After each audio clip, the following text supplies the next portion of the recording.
Petite vidéo critique de Alibi.com 2. Est-ce qu'elle sera plus courte que ma critique de Super Héros malgré lui? Je ne sais pas. Mais voilà, encore une fois, j'ai pas beaucoup de choses à dire sur ces films. C'est pas que ce sont des films vides, hein, les films de Philippe Lachaud et la bande à Fifi. Mais c'est vrai qu'en fait, c'est soit on n'a rien à dire parce que voilà, on a juste passé un bon moment. Bon, pour ceux qui ont passé un bon moment. Donc on a profité, donc on n'a pas 10 000 choses à dire non plus dessus. Soit en fait, faudrait que je regarde le film avec vous, là, comme ça, sur YouTube et que je vous dise, bah voilà, cette scène c'est intéressant parce qu'il y a ça, il y a ça, il y a ça, il y a ça, etc. Voilà, c'est un film qui serait amusant en fait à décortiquer. Pour faire un bilan en gros global, j'ai trouvé qu'il était bien meilleur que le premier parce que je l'ai encore revu là en plus pour aller voir le 2. Et voilà, il est bien meilleur que le premier. Donc déjà si vous avez du mal avec le premier, laissez une chance au deuxième. Même si la bande-annonce est pourrie. Et en soi, tant mieux parce qu'au moins il ne montre pas tous les gags dans la bande-annonce. Mais ouais, la bande-annonce est pourrie et m'a promis 1h20, 30 d'ennui. Mais non, en fait, voilà, j'ai eu peur pour rien. Donc en soi, c'est une bonne chose qu'elle ait été pourrie et qu'il n'y ait pas eu tous les bons gags dedans, hein, je dis pas le contraire. Mais bon, elle était pourrie. Et non, franchement, bah c'est bien fait, c'est meilleur que le 1, comme j'ai dit. T'as des bonnes idées de plans, notamment un faux split screen à un moment. Et même si c'est prévisible, et globalement, il y a pas mal de trucs que j'ai vu venir, mais même si c'est prévisible, je trouve ça plutôt drôle. Il y a des gags qui restent surprenants, évidemment, auxquels tu t'attends pas. C'est drôle, et j'ai hâte de le revoir, de l'acheter, le posséder et tout. C'est vraiment très très sympa. Beaucoup plus que le 1, encore une fois. Le 1, franchement, de tous les films de Philippe Lachaud, les deux Babysitting, le 1, celui-là, le 2, Nicky Larson et Super Héros malgré lui, c'est vraiment celui que j'aime le moins.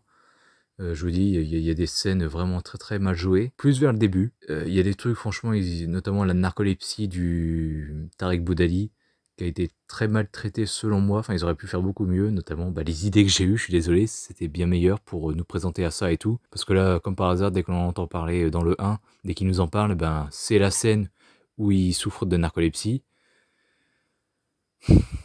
Bon, voilà. Je m'attendais pas aussi aux personnages qui reviennent, c'est toujours sympa. Et donc voilà, pour le bilan global du film. J'ai trouvé aussi que globalement, je voulais le dire, voilà, le père, joué par Gérard Jugnot, mérite ce qui lui arrive à la fin, quand il dit «Ah donc t'as honte de nous?» Bah je suis désolé, ouais, parce que t'as quand même envoyé ton fils en garde à vue, enfin au tribunal. Donc ouais, toi t'es un gros con, je suis désolé. Et ouais, lui, il mérite ça. Mais en revanche, Ariel Dombal, elle fait de la peine. Je comprends pourquoi il lui a fait subir ça aussi, notamment, enfin, à cause de ça. On peut dire qu'il a aussi un peu honte de son métier à sa mère, mais c'est surtout aussi à cause de sa belle famille, hein, je pense. Sa belle-mère qui la déteste et puis son beau-père qui fantasme sur elle. Donc voilà, je peux comprendre, mais en soi, elle a fait de la peine et elle le mérite pas du tout. Et voilà. Mais le père, oui, Gérard Jugnot, le mérite complètement. Bien fait pour sa gueule. Donc c'est pour ça, quoi. C'est à la fin, quand il y a la scène du menteur révélé, bon, tu te dis, ouais, pour sa mère, c'est triste, mais pour lui, il a que ce qu'il mérite, quoi. Et un petit truc aussi que je voulais citer, pourquoi il cache le bracelet électronique à son père? Je veux dire, à part le fait, je sais pas, pour pas qu'il en parle aux autres, ou qu'il se doute que c'est un faux mariage, je sais pas, enfin, qu'il se dise, ah, mais du coup, ton mariage est annulé, ah, c'est pour ça qu'on le fait dans le jardin, enfin, je sais pas, c'est. Parce il y a une scène, en fait, où il dort le pied à la fenêtre et tout, et puis après, il parle à des gens dans leur jardin, et puis tu vois que ça mange de pyjama qu'il recouvre le bracelet électronique. J'ai peut-être pas fait gaffe, voilà. Je le saurai en le revoyant dans 4 mois, je pense qu'il sort en juin, en Blu-ray. Je verrai à ce moment-là. Notamment aussi la blague du match de foot que j'avais pas compris, qu'on m'a expliqué après, hein, mais je l'avais pas compris sur le moment, j'avais totalement oublié ce truc, avec Julien Arruti et puis les supporters là, dans le match. Vous comprendrez en le voyant. Voilà. J'ai pas grand-chose à dire de plus dessus. Franchement, si vous voulez passer une bonne petite soirée entre potes ou tout seul, voilà. Même si vous êtes tout seul, vu qu'il y aura des gens normalement dans la salle, avec voilà, le rire c'est communicatif, normalement vous devriez rigoler aussi, passer un bon moment, même si vous êtes tout seul, mais voilà, tout seul, entre amis, en famille, allez le voir. Pour moi, c'est encore une bonne comédie française qui ne fait pas que des gags en plus, qui a aussi des petites cascades, des scènes d'action. Donc franchement, leur film, je trouve que c'est toujours très, très cool d'aller les voir.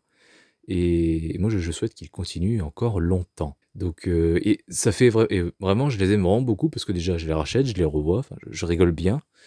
Je saurais pas les classer.